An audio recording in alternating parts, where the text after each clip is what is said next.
Elon Musk and 50 Cent have just dropped a truth bomb that has the entire industry shaken to its core. But here's the twist.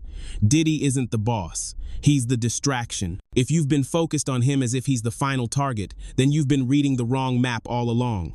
This time, it's not just empty talk or online noise. Elon possesses something that 50 Cent does not: data, receipts, and years' worth of private direct messages from the Twitter era, now known as X. This is the kind of information that can completely flip the narrative overnight and force people to rethink everything they thought they understood.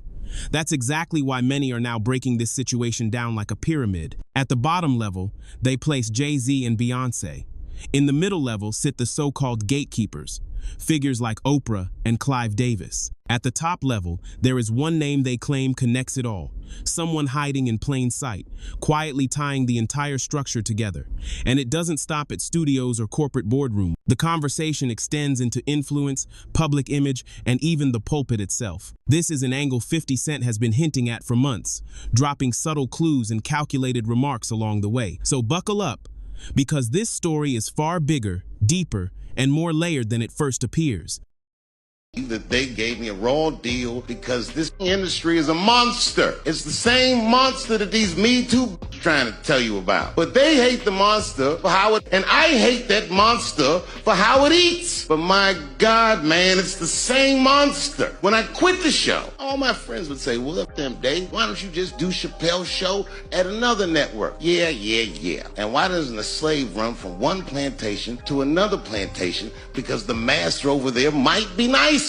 My God, man, I was trapped. You know what? Tell you the truth. I've even thought about coming back and doing another Chappelle show. Well, but if I do... Before we climb any higher, understand this clearly. The Diddy situation matters far beyond hip-hop.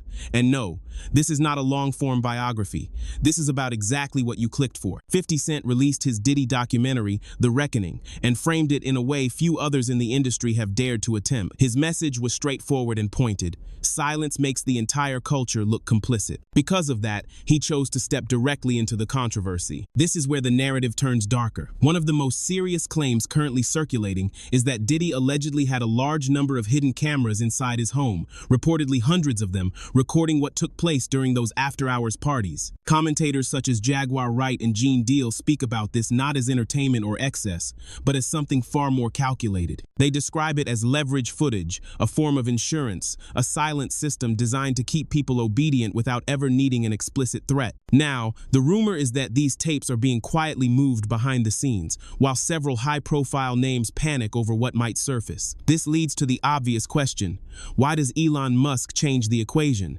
The answer is simple but unsettling. Elon owns X, which places him at the top of a platform that holds years of private conversations involving celebrities, politicians, and major power players. When Elon sat down with Joe Rogan, he did not merely imply this imbalance. He openly called out the gap between what people said publicly and what they failed to say when it truly mattered. It's like the Diddy thing was like an Epstein-type compromise deal, where he had, whether he was doing it himself, conceivably, people want to think that he's attached to some intelligence agency or something like that. I think he's a gangster who made $1 billion and knew how to control people by compromising them. That's what I think. Whether or not he had help, I don't know. Whether or not he shared some of that information with people so they knew they had compromising stuff on people, I don't know. But clearly he was doing it for his own jollies too. There was something sick about it. Yeah. I mean, the thing is that people in the music and entertainment industry had to know that Diddy was like abusing, kids basically. And yet they still fed him kids. And like, where's the accountability? There had to be rumors. There had to be. They had to know. Yeah. They had to know. Cat Williams was talking about it on exactly. Yeah, on that podcast. But like who's feeding him the kids, Right. Yeah. And what videos do they have of these people where they're willing to defend him, when they're willing to keep quiet about all this? Like how many people were compromised? Yeah. The whole thing is fucking crazy. Crazy. It's just crazy when because the nutty conspiracy theories is like, oh, there's a bunch of pedophiles in Hollywood, and you're like, come on, that sounds too kooky. And then you see like the Nickelodeon thing and all these different. He brought up Jennifer Lopez not as a political debate, but as a test of credibility. If someone was that close during those years, then where was the warning? Where was the alarm? He implied that the answer was nowhere. That single moment set the internet on fire because it forced people to confront one uncomfortable question. If someone was that close and never spoke up, what does that really mean? Either they truly did not know, which many find difficult to believe, or they knew something and chose to remain silent. And if they stayed silent, the next question becomes unavoidable. Why? Was it fear, loyalty, image, or protection? And if it was protection, then the deeper question follows naturally. Protection of who? Exactly. Now, let's start climbing. Level 1 is Jay-Z and Beyonce. And yes, you might be thinking, only level 1? Just wait. Does Jay-Z sit down with Gayle King and she not ask him one question about the intersection between him and Aaliyah and Robert Kelly? This is insane that people keep refusing. I've been screaming, not just Diddy, but Diddy and Jay-Z are monsters. Harvey Weinstein, Jeffrey Epstein, Robert Kelly, Sean Combs have one person in common, professionally and privately. Sean Carter. This has been a fist of tyranny that has been punching through. That changes now, Sean. You have no choice. That Dream Hampton was being financed and ran by Sean Carter. They were able to go and get all of these witnesses because he was there with Robert Kelly. Jaguar Wright did an interview with Piers Morgan in which she made claims she was not supposed to make about Jay-Z, Diddy, and just how deep those connections allegedly run. Shortly after, people began saying the episode was pulled quickly, wiped, buried, and made difficult to find. That only fueled more suspicion. During the interview, she also raised a question that has been circulating quietly for years. How does Jay-Z sit across from Gayle King on CBS and never get seriously pressed on certain long-running rumors or his deeper industry ties? Jaguar did not soften her language. She referred to both Diddy and Jay-Z as monsters and described their influence as something that has been crushing the industry for decades, shaping careers, silence, and outcomes behind the scenes. Then comes the Aaliyah theory, a narrative that refuses to disappear. Jaguar went further than most commentators, claiming Jay-Z played a role in getting Aaliyah on that plane, framing it as something personal and connected to who ultimately benefited afterward. None of these claims have been proven, but they continue to resurface for one key reason. Jay-Z has never directly addressed them, and in the online world, silence rarely reads as neutral. It reads like a decision. Think about this. Sean Carter is responsible for enacting Hype Williams to put Aaliyah on a faulty plane, to move her out the way as punishment for rejecting him, and so he could level up Beyonce, who was struggling. Let's just say allegedly that happened. Now I want you to think about 106th and Park with Mary J. Blige. Free, who is a victim of Sean Carter. Yeah. Mary J. Blige, who is a victim of Sean Combs, are sitting there talking about the death of Aaliyah amongst each other. Think about that. You got a Diddy victim, you got a Jay-Z victim, and you got a superstar gone. They know what happened, and yet they had to sit there and have that conversation like they didn't know who did it. Then another detail made people look at everything differently. When Diddy was charged and lawsuits began stacking up, one name immediately raised eyebrows. Alex Spiro, Jay-Z's personal lawyer. Reports suggested that he started appearing around Diddy's legal orbit, and that detail did not go unnoticed. Naturally, people began asking the obvious question, why is Jay-Z's attorney suddenly showing up here? That's suing Tony Busby? Mm-hmm. Spiro is a partner, and Alex Spiro is Jay-Z's personal lawyer. Oh, so it's probably Jay-Z then that's doing the suing. Of course they'd use Kevin's name, but it ain't Kevin. Why is Alex Spiro popping up everywhere? What do you think is going on in Hollywood right now? What are you hearing? Because I'm hearing mass panic. Mass panic. So because no one's talking publicly. No, it can't. That's why they came up with the story. Well, you know, there's a party inside the Diddy party. And I went to the first party, but I left early. I never made it to Diddy After Dark. There were public relations teams right after Diddy got arrested, running around telling everyone to say that. Of course. The question is this. If all you went to was the first party and you didn't know anything about the After Dark, why would you say, I left early Why wouldn't you just say you left when the party ended? Exactly. Because how would you know there was another party if you weren't informed? Exactly. If you went to the Diddy party and nothing happened and it was the first party, your speech wouldn't be, oh, well, I only went to the first party. Right. I didn't go to the after party. You wouldn't say that because you wouldn't have known about Exactly. it. You would say, I don't know what anybody's talking about. I went to Diddy's party. It was a white party. It was dancing. It was wild. But at the end, we all went home. Right. That's not what y'all are saying. Nope. You're saying, I didn't go to the second party. I only went to the first. The only thing you're proving is that you're hiding being there. Yeah. Because you wouldn't have known about another Exactly. party. The theory itself is simple. Control the narrative before more names are dragged into the light. Because if Diddy ever talks, a lot of powerful people could fall with him. That is why the conversation keeps circling back to Jay-Z's rise. You cannot talk about that era without mentioning Big L.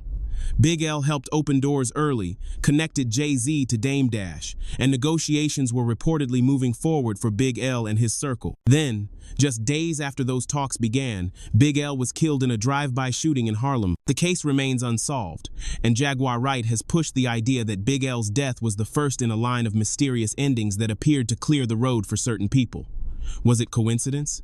Maybe. But once people start lining up timelines, many say the pattern becomes uncomfortable. From there, the discussion moves up to level 2, where the focus shifts away from fame and toward leverage. This is where Oprah Winfrey and Clive Davis enter the picture. With Oprah, critics point to her proximity to Harvey Weinstein, the photos, the events, the public support, even while whispers were already circulating. That is where the debate begins. Someone with her platform could have forced a spotlight much earlier, but she did not.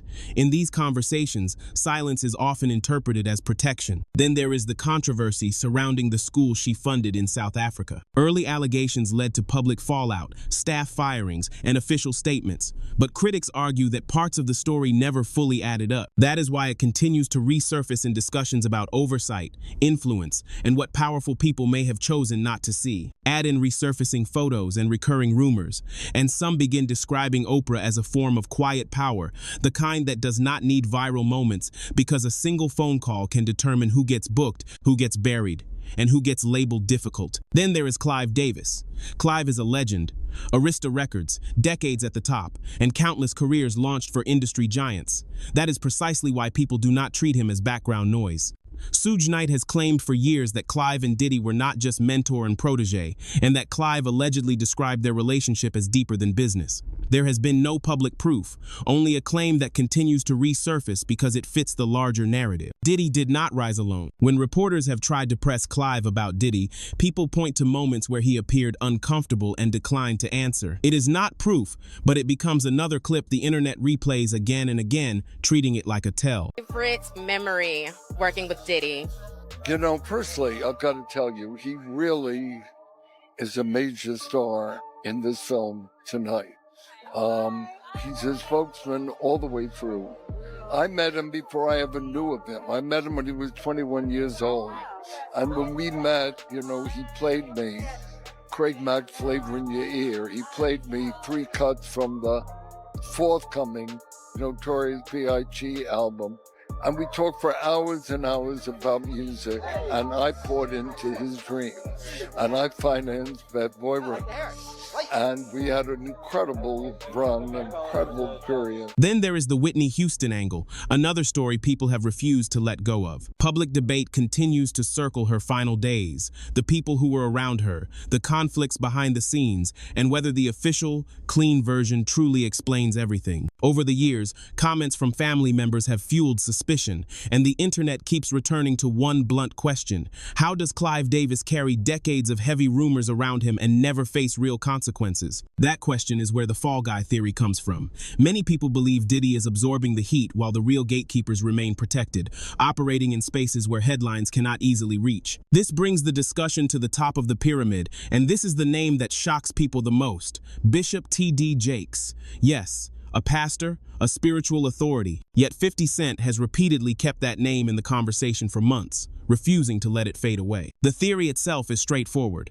If influence reaches the pulpit, then this is no longer just a celebrity problem. It becomes an ecosystem. The framing suggests that Diddy needed legitimacy, cover, and respectability. Someone trusted enough to stand beside him and make him appear clean by association.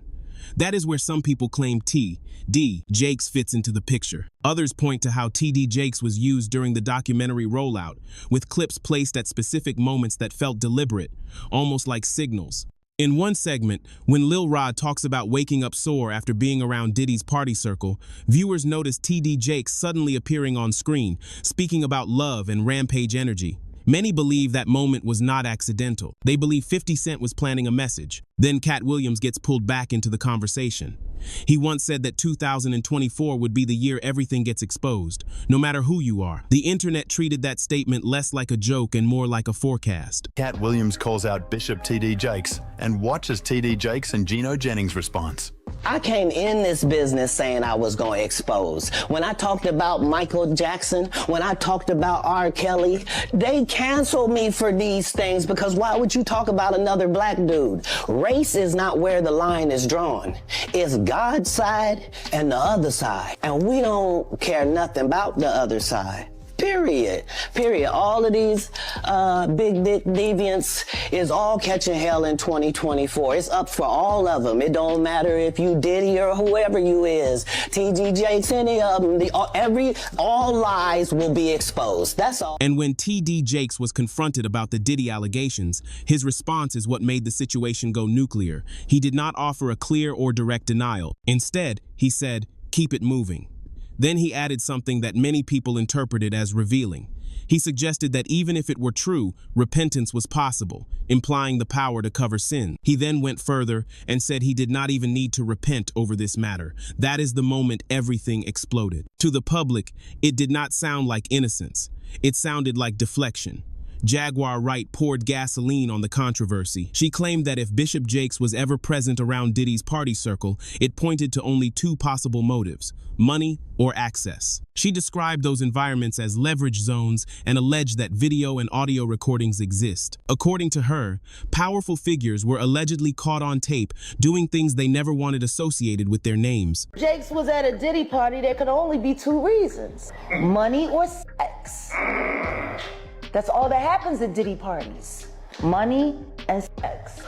Cassie has turned over substantial amounts of evidence to the feds. I'm told that after Cassie had a long conversation with Blank, I have to protect this person. They're going through a lot right now. And her lawyers, she finally was convinced to give up the videotapes and audio recordings that contain. Whether any of that ultimately holds up is a separate question. But once the public believes that receipts exist, the fear is no longer the rumor itself. It is the possibility of footage. Jaguar Wright went further, saying that multiple men have come forward with stories that, in their view, connect T.D. Jakes to that world. No proof has been shown publicly. Only claims, alleged accounts, and insiders suggesting that legal moves are happening quietly behind the scenes. And the narrative keeps spreading because it fits the same pattern people have been pointing to all along. Power protects power until it no longer can. Then Gene Deal added his own perspective. He questioned why a religious leader would even be in proximity to parties that people describe as anything but clean. He said it is difficult to explain that presence unless someone is either endorsing the environment or actively participating in it. He also hinted that he has heard tapes may eventually surface, and when they do, the conversation will no longer be speculation. Diddy and T.D. Jakes. Man, what I think about it is this, when I grew up in the church, the sinners was not supposed to have the same atmosphere with the saints. You have to be able to separate the two. So I'm looking at him as a saint going to a party that ain't nothing but sin. Drinking, maybe fornication, man on man, woman on woman, he on she. But maybe he there to lay some hands on somebody. Maybe he there to save some souls. I know he got a contract with Revolt, so I'm just like, it's just real strange that he would be found at any kind of Diddy party or any kind of place with Diddy unless it's in a business atmosphere. So why do you think he was going to these parties? I think that he's going to the Diddy parties, bruh. If he's going, well, we know he's going to the Diddy parties, and I know that I know what usually happens at the Diddy party, or when we told this happened at the Diddy parties. Maybe he need to see it for himself, man. Maybe he need to go there and really be involved in some things that could help save some individuals while they going to those parties. And that is the real threat hanging over everything right now. Not opinions, not debates, but proof. Now widen the lens, because this does not stop with one industry. When Elon Musk sat down with Joe Rogan, they were not just talking about celebrity headlines. They were talking about power networks, about why high-level names move the way they do. Elon's framing was not about policy. It was about fear. Fear of exposure. Fear of what happens when the wrong doors open. Rogan brought up Reid Hoffman and asked whether he seemed uncomfortable. Elon gave a one-word answer: yes. From there, they compared the structure to an Epstein-style compromise model. The idea is simple and disturbing. Once you capture someone in a compromising situation, you no longer need to win arguments or persuade them. You control them. That is the core of this entire pyramid. Not fame, not talent, control. Once you start looking at it through that lens, a lot begins to make sense. Why certain people never speak, why certain stories disappear, why certain names stay protected no matter how loud the noise becomes. Dave Chappelle has expressed it differently, but the message lands the same way. He has described the industry as a trap, not just contracts, but control. When people asked why he did not simply take his show somewhere else, he compared it to running from one plantation to another. Different master, same chains. So if someone that's successful felt boxed in, what does that say about everyone else trying to survive inside the machine? This story is not over. More names will be dragged into the daylight. More rumors about footage will surface. More people once considered untouchable will suddenly look very touchable. So here is the real question. Do you think TD Jakes is actually the top of this pyramid, or is he just another layer hiding whoever sits above him? Drop your thoughts in the comments. And if you thought this was wild, the next video goes even deeper into the names people believe are next in line. Meek Mill, Ashton Kutcher, Naomi Campbell. The list keeps growing, and the internet thinks the walls are closing in. We will be here for every twist as it unfolds. See you in the next one.